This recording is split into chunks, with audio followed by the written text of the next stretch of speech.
அஸ்ஸலாமு அலைக்கும். எல்லோரும் நல்லா இருக்கிறீங்களா? அல்ஹம்துலில்லாஹ் நானும் ரொம்ப நல்லா இருக்கிறேன்.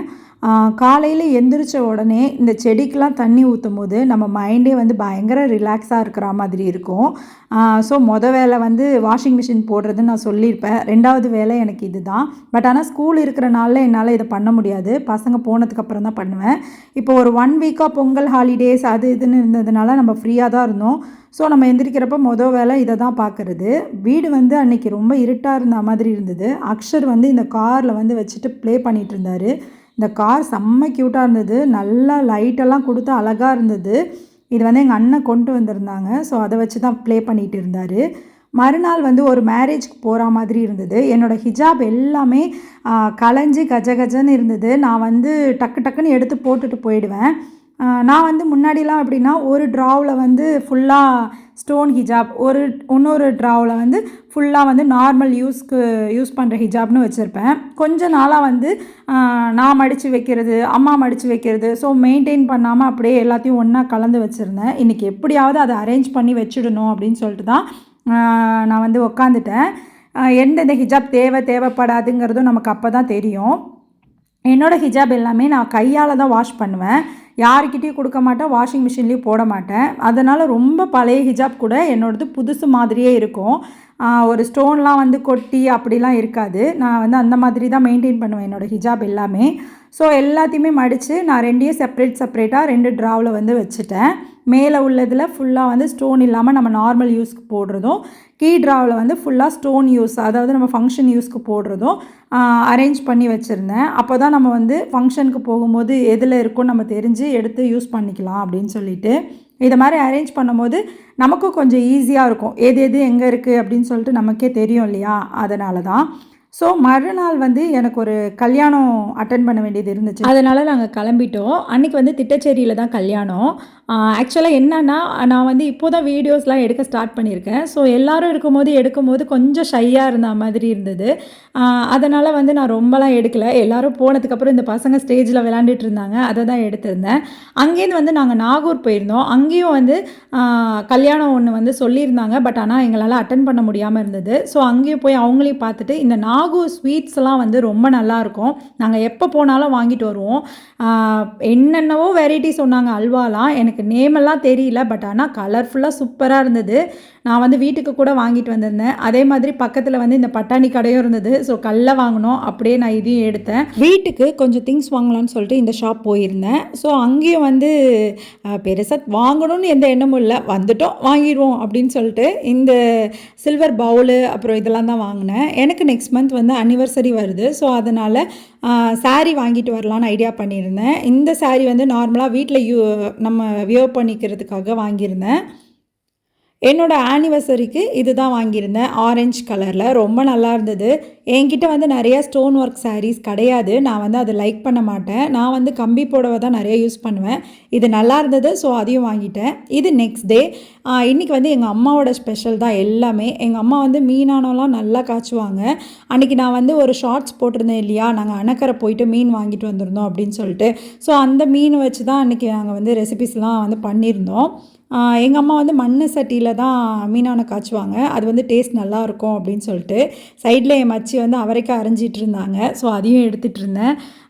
இந்த மீனானோ ரெசிபி என்னென்னா, ரொம்ப ஒன்றும் இல்லை. நாட்டு மீனானத்துக்கு வந்து பூண்டு தான் போடணும் அப்படின்னு சொல்லிட்டு அம்மா சொன்னாங்க. ஸோ அந்த பூண்டு யூஸ் பண்ணிவிட்டு கறிவேப்பிலை, வெங்காயம், தக்காளி இதெல்லாம் வந்து நம்ம நார்மலாக தாளிக்கிற மாதிரி தாளித்து விட்டுட்டு, அம்மா புளியில் வந்து கொஞ்சம் வெங்காயம், தக்காளி, பச்சை மிளகாய் அரைச்சி போட்டு மல்லித்தூள் போட்டிருந்தாங்க. ஸோ அதை ஆட் பண்ணி ஊற்றி விட்டுட்டாங்க. இந்த நாட்டு மீனானை வந்து கொதிச்சதுக்கப்புறம் மீன் போடக்கூடாது, முன்னாடியே போட்டுடணும், அப்போ தான் டேஸ்ட் நல்லா இருக்கும்னு சொல்லிட்டு சொன்னாங்க.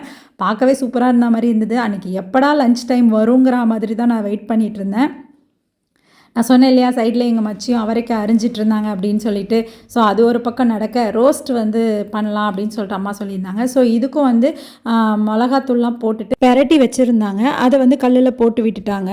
ரோஸ்ட் பண்ணிடலாம், அதெல்லாம் வந்து அப்படி தான் சாப்பிட முடியும், அப்போ தான் நல்லாயிருக்குன்ட்டு. ஒரு பக்கம் பார்த்திங்கன்னா மீனானமும் நல்லா கொதித்து செம்மையாக வந்திருந்தது. மீனெல்லாம் பார்த்தாலே பயங்கரமாக இருந்தது. அந்த தலையெல்லாம் போட்டு செஞ்சுருந்தாங்க.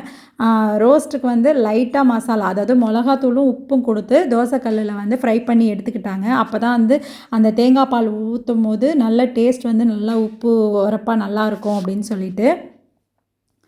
அன்றைக்கி ஃபுல்லாகவே எங்கள் வீட்டில் மீன், தேங்காய் பால் சோறு, மீனானம், மீன் ரோஸ்ட்டு இந்த மாதிரி தான் இருந்தது.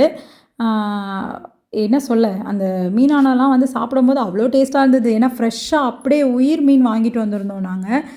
அந்த பிடிக்கிற இடத்துலே போய் வாங்கிட்டு வந்திருந்தோம். நல்லா இருந்தது, செம்ம டேஸ்ட்டாக இருந்தது. இந்த சைடு வந்து எங்கள் மச்சி வந்து அவங்க ப்ராஜெக்ட் வந்து அன்றைக்கி வந்து என்னென்னா அவரைக்காய் வந்து அவங்கள்ட்ட கொடுத்துட்டேன், நீங்கள் இதை பெரட்டி வைங்க அப்படின்ட்டு. என்னோடய ஹஸ்பண்ட்க்கு வந்து வெங்காயம்லாம் போட்டால் பிடிக்காது, அவங்களுக்கு அது வாயில் தட்டுப்படுறது.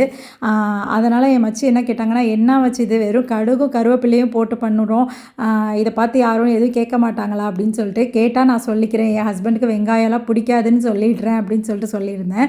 ஸோ பெருசாலாம் ஒன்றும் கிடையாது, கடுகு கருவேப்பிலை பச்சை மிளகா அப்புறம் அவரைக்காய் போட்டு உப்பு போட்டு தண்ணி ஊற்றி மூடி அதை சிம்மில் வச்சிட்டோன்னு சொன்னாக்கா அது பாட்டி பாயில் ஆகி வெந்து வந்துடும். அவ்வளோதான் இதோட ரெசிபி. ஸோ இது ஒரு பக்கம் போயிட்டு இருந்தது. இந்த டைமில் வந்து எங்கள் அண்ணனும் கிச்சனில் நின்றுட்டு எங்கள்கிட்ட பேசிட்டு நாங்கள் எல்லாம் ஒன்றா சேர்ந்து சிரிச்சுட்டு பேசிட்டு தான் பண்ணிகிட்டு இருந்தோம். சைடில் வந்து அம்மா வந்து ரோஸ்ட்டு செய்ய ஸ்டார்ட் பண்ணிட்டாங்க. ஸோ நான் சொன்னேன் இல்லையா, மீனை பொரித்து ஒரு பக்கம் எடுத்து வச்சுட்டாங்க. அதுக்கப்புறம் இதில் வந்து வெறும் வெங்காயமும் கருவேப்பிலையும் போட்டு நல்லா வதக்கி விட்டுட்டாங்க. ஏற்கனவே அம்மா வந்து ரோஸ்ட்டுக்கு வந்து தேங்காய் பால் ஃபஸ்ட்டு பாலில் தக்காளி அரைச்சி ஊற்றி பச்சை மிளகா அரைச்சி ஊற்றிருந்தாங்க. அதில் வந்து மஞ்சள் தூள், ஜீரகத்தூள், மிளகுத்தூள் 3 தூள் மட்டும்தான் போட்டாங்க. மிளகுத்தூள் ரொம்ப கம்மியாக தான் போட்டிருந்தாங்க. என்னவோ தெரியல, ஏதோ பண்ணுவாங்க. பட் ஆனால் எங்கள் அம்மாவோட சாப்பாடு செம்மையாக இருக்கும். என்ன தான் நான் பண்ணாலும் எனக்கு அந்த டேஸ்ட் வரவே வராது. அது மாதிரி என் மாமியார் செஞ்சாலும் சூப்பராக இருக்கும். அவங்க சாப்பாடு, அவங்க சாம்பார்லாம் வச்சாங்கன்னா ரொம்ப நல்லாயிருக்கும். பட் இன்னும் நமக்கு அந்த ஒரு எக்ஸ்பீரியன்ஸ்லாம் கிடைக்கல, வரமாட்டேங்குது. ட்ரை பண்ணுவோம் விடாமல் நம்மளும்.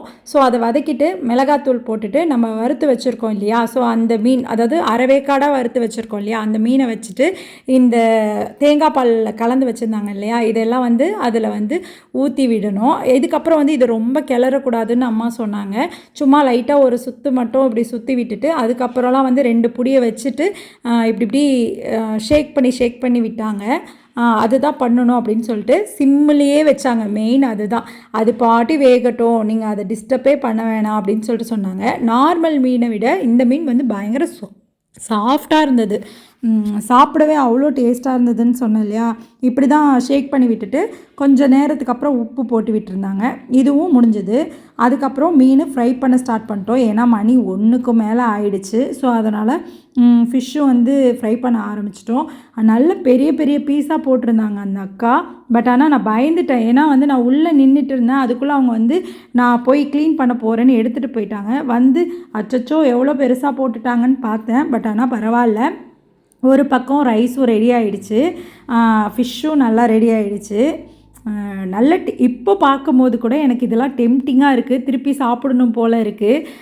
1 வீக்காக பயங்கர ஹெவியான ஃபுட்டு தான் எங்கள் வீட்டில். ஸோ இன்றைக்கி வந்து எங்கள் வீட்டில் வந்து அம்மா வந்து வெந்தயானம் மட்டும் காய்ச்சிங்கம்மான்னு தான் சொல்லியிருந்தேன் நான். அதனால் வந்து அம்மா இன்றைக்கி ஓகே நான் அதே செய்கிறேன் அப்படின்னு சொல்லிட்டாங்க. ஃபிஷ் ஒரு பக்கம் வந்து நல்லா ரெடி ஆகிட்டு இருந்தது.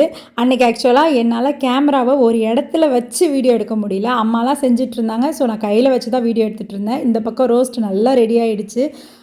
இதுதான் ஃபைனலாக எங்களோட ஃபுட்டு. ஃபிஷ் ஃப்ரை, அவரைக்காய் பொரியல், தேங்காய் பால் சோறு, அப்புறம் வந்து மீனானம், அதுக்கப்புறம் ஃபிஷ்ஷில் ரோஸ்ட்டு. ஸோ இவ்வளோ தான் அன்றைக்கி லஞ்சு. பயங்கரமாக சாப்பிட்டோம் அன்றைக்கி. நல்லா சாப்பிட்டுட்டு தேங்காய் பால் சாப்பாட்டுக்கும் அதுக்கும் நல்ல தூக்கம் வந்துச்சு. படுத்த நாங்கள் 5:30 மணி வரைக்கும் என்ன நடந்துச்சுன்னு கூட எங்களுக்கு தெரியாது. ஸோ அப்படி தூங்கினோம் நான், எங்கள் அண்ணன் பையன்லாம். ஸோ அதுக்கப்புறம் ஈவினிங் வந்து எங்கள் தலைவர் வந்து அவருக்கு வந்து பாட்டுனா ரொம்ப பிடிக்கும். அதுவும் இந்த ரஞ்சிதமே சாங் என்னதானோ தெரியாது, அவர் வந்து மெய் மறந்து பார்ப்பார், செம்மையாக டான்ஸ் ஆடுவார். அதை பார்த்தா அவருக்கே ஆட்டம் வந்துடும். ஸோ அவர் அப்படி தான் அன்றைக்கி ஆடிட்டு இருந்தார். சரி ஓகே நல்லா தான் இருக்குது இதுவும் அப்படின்னு சொல்லிட்டு, ஆடுங்க சார் நான் வீடியோ எடுக்கிறேன் அப்படின்னு சொல்லிட்டு சொன்னேன். என்னை பார்த்துட்டு ஆடுனான் அவன். என்னடா மாமி ஏதோ கையில் கேமரா வச்சுட்டு இது பண்ணிகிட்ருக்காங்க அப்படின்னு சொல்லிட்டு. அப்புறம் டைம் ஆகிடுச்சு. ஸோ பசங்களை டியூஷன் அழைக்க போகலான்னு போனேன். என் பின்னாடியே வந்தார். பட் ஆனால் எங்கள் அண்ணன் பையன் வந்து ரொம்ப நல்ல பையன், அழுவ மாட்டான், எல்லா பிள்ளைங்க மாதிரி போகிறோன்னு சொல்லிட்டு. அதுக்கப்புறம் நான் பசங்களை டியூஷனில் அழைக்கிறதுக்காக கிளம்பிட்டேன். எனக்கு வந்து இந்த 3 டேஸ் இப்படி தான் போச்சு. இன்ஷா அல்லாஹ் நம்ம வந்து திருப்பி ஒரு vlogல பார்க்கலாம். அஸ்ஸலாமு அலைக்கும்.